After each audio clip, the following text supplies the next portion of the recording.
உலகிலேயே மிகவும் தொன்மை வாய்ந்ததும் தொடர்ந்து பின்பற்றப்பட்டு வரும் சமயங்களில் முதன்மையான சமயம் ஹிந்து சமயம். ஆயிரக்கணக்கான ஆண்டுகளாக நூற்றுக்கணக்கான ஆக்கிரமிப்பாளர்களின் கொடூர தாக்குதல்களை எதிர்கொண்டு வென்று நிற்கும் வீரர்களின் சமயம் ஹிந்து சமயம். உலகம் முழுவதும் உள்ள அறிஞர்களை, சிந்தனையாளர்களை ஈர்த்த ஈடு இணையற்ற மதம் ஹிந்து மதம். நிலவை நோக்கி ஊளையிடும் ஓநாய் கூட்டத்தின் சமீபத்திய விஷயம் கந்த சஷ்டி கவசம். நேற்று பெய்த மழையில் இன்று முளைத்த காளான்கள் அல்ல முருக பக்தர். 10,000 ஆண்டுகளுக்கு முன்பு இயற்றப்பட்ட ராமாயணத்தில் பாலகண்டத்தில் வால்மீகியால் வணங்கப்பட்டவர் கந்தர். 5,000 ஆண்டுகளுக்கு முன்பு மகாபாரதத்தில் சல்லிய பர்வதத்தில் வியாசரால் போற்றப்பட்டவர் கந்தர். முதற்சங்க நூலான திருமுருகாற்றுப்படை மூலம் 2500 ஆண்டுகளுக்கு முன்பு நக்கீரர் போற்றியதும் கந்தனையே.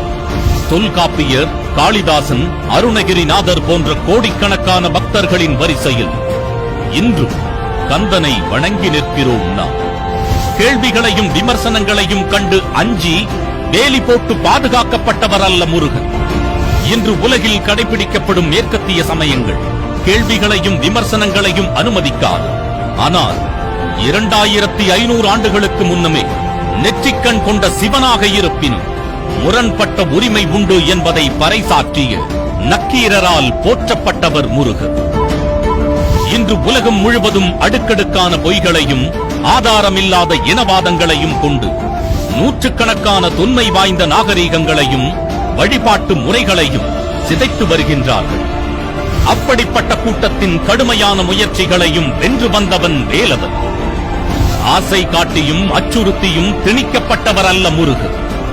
மக்களின் இயலாமையை பயன்படுத்தி மனதை ஈர்க்கும் வாக்குறுதிகளை அள்ளி வீசி சேர்க்கப்பட்ட கூட்டங்களை நாம் பார்க்கிறோம். அந்நிய ஆக்கிரமிப்புகளையும் அச்சுறுத்தல்களையும் வென்று நிற்கும் கூட்டம் இது. அந்நிய நாகரீகத்தின் ஆழமில்லாத கவர்ச்சியில் மயங்கி விழுந்த கூட்டம் அல்ல.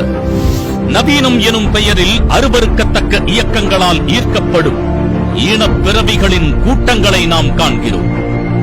பல்லாயிரக்கணக்கான ஆண்டுகளுக்கு முன்பு அறத்தை அழிக்க நினைத்த அரக்கர் கூட்டத்தை அழித்தொழித்த நிகழ்வை இன்றும் நினைவு கூறும் அறம் விரும்பும் அஞ்சா நெஞ்சங்களின் கூட்டம் இது. சிவன் இல்லையெனில் நக்கீரனும் பொய், முத்தமிழ் சங்கங்களும் பொய்யே. பிள்ளையார், முருகன், கடவுள் இல்லையெனில் அவ்வையும் பொய், அவரின் தமிழ் கவியும் பொய்யே. கண்ணகி இந்து கடவுள் இல்லை எனில் ஐம்பெரும் தமிழ் காப்பியங்களும் பொய்யே. பெருமாள் கடவுள் இல்லை எனில் ஆழ்வார்களும் பொய், அவர்களின் தமிழ் திவ்ய பிரபந்தங்களும் பொய்யே. இந்து கடவுள் ராமர் இல்லை எனில் கம்பனும் பொய், அவனின் தமிழ் காவியமும் பொய்யே. இந்து மதம் பொய் எனில் திருவள்ளுவரும் பொய், அவரின் திருக்குறளும் பொய்யே. இந்து கடவுள்களை பொய் எனில் திருமுறைகளும் பொய், திருமந்திரமும் பொய், தமிழும் பொய், தமிழ் வரலாறும் பொய்யே. இந்து சமயமும் இந்து கடவுள்களும் இந்து சமய வழிபாடுகளும் இரண்டர கலந்ததே தமிழ்.